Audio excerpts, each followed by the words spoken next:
Okay, let's roll now into our winning team for tonight's Royal Purple 200 presented by O'Reilly Auto Parts here at Darlington Raceway. And our winning car is the number 20, Z-Line Designs Operation Helmet Toyota, driven by Denny Hamlin, crew chief Kevin Kidd. Congratulations, Denny, a dominant performance. And Kevin, congratulations for your first career victory at NASCAR. Denny, talk about your performance out there. Certainly a very, very strong performance by the 20 car. Yeah, it was a great run for us, and we just got a good feel for this in Nationwide. I don't really feel like I'm a very good Nationwide driver. I feel like I'm average pretty much most of the time, but when we come here, it just seems to seem to run really well.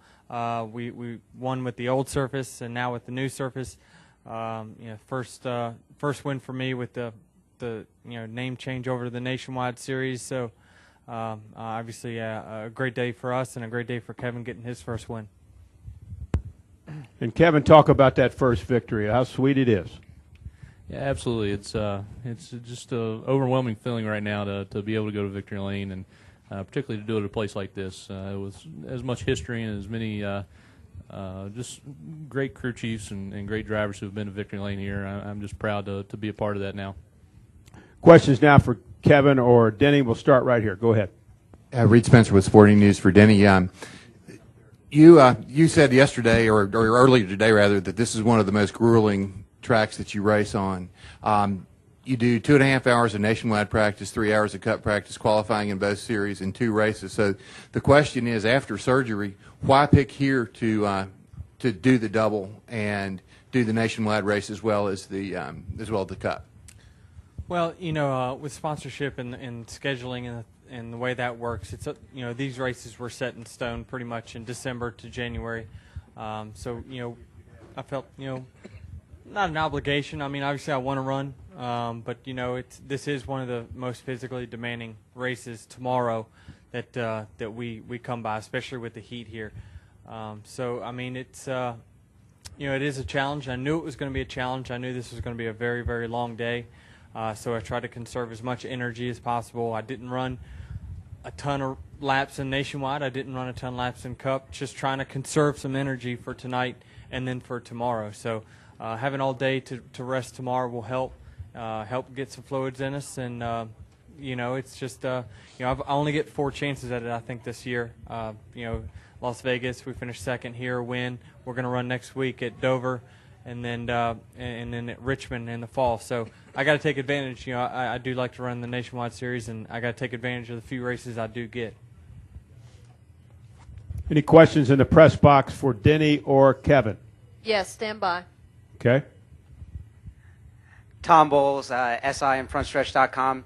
Denny, right now I've got it at 36 of the last 82 races as wins for Joe Gibbs Racing. That's 44% in the Nationwide Series. That's one heck of a winning percentage. And I was just wondering, as somebody that only comes into this car every once in a while, you don't race as much as Kyle or Joey, what do you see when you come into this situation that creates this type of sustained success where you could basically plug and play, driver, crew chief, victory lane?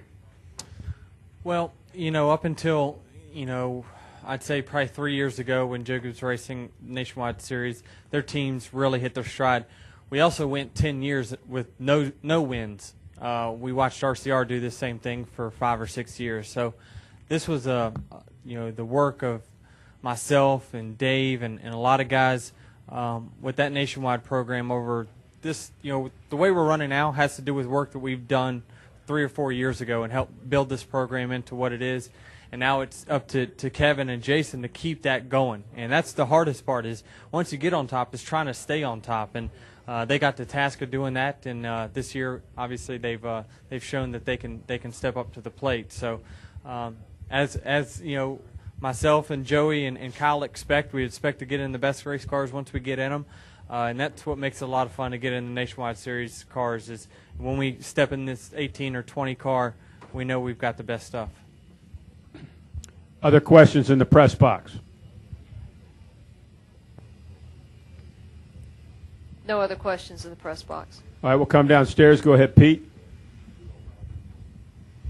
Danny, what after winning this event, I guess in 06 and 07, why didn't you race those 2 years? Was it just you wanted to concentrate on Sprint Cup? Well, I tried to race here in '08, and I wrecked in qualifying and missed the show. That race was so disappointing because I had the field. I felt like that was the most dominant I've ever been in practice. I mean, I had the field covered, I figured, and I was trying to lay down a huge lap in qualifying and just overdrove it and wrecked, and kind of didn't know that. I thought being we were a past winner of this race, it gave us a provisional no matter what, and just didn't play, didn't take a smooth lap and get one in the book. So we missed it in '08 after being very, very strong in practice, and, I wish we could have, it probably would have been a four-peat, but, after that heartbreak in '08, I figured I'd take '09 off and regroup and think about that. Pete's got another question here, Chad. Denny, knowing Kyle as well as you do, what's it like coming off that last restart, knowing that he's the guy that you're going to have to hold off to win this race? Well, being the driver that I am, I know I've got to have a much better race car than him to beat him on a restart. He can just take an inferior car and make something of it, it seems like, those last 10 laps. And I knew if I could just get clear of him, I just needed one lap. If I could beat him after the first lap of a restart, we were clear after that. I was completely in reserve mode for pretty much the whole race, just taking it very easy on entries, making sure I got off the corner good. And it paid off for us. It's not always the best way to go fast on restarts, and Kyle gave us a great run for our money right there on the last one. But we had two cars that were going to finish 1-2. I'm sure he didn't want to wad them up, and had we come off turn 2 side by side, I'm sure we would have had a good chance of doing that. Any other questions for Denny or Kevin? Okay, guys, congratulations, Denny. Strong performance. Kevin, congratulations on your victory. And Denny, good luck tomorrow night.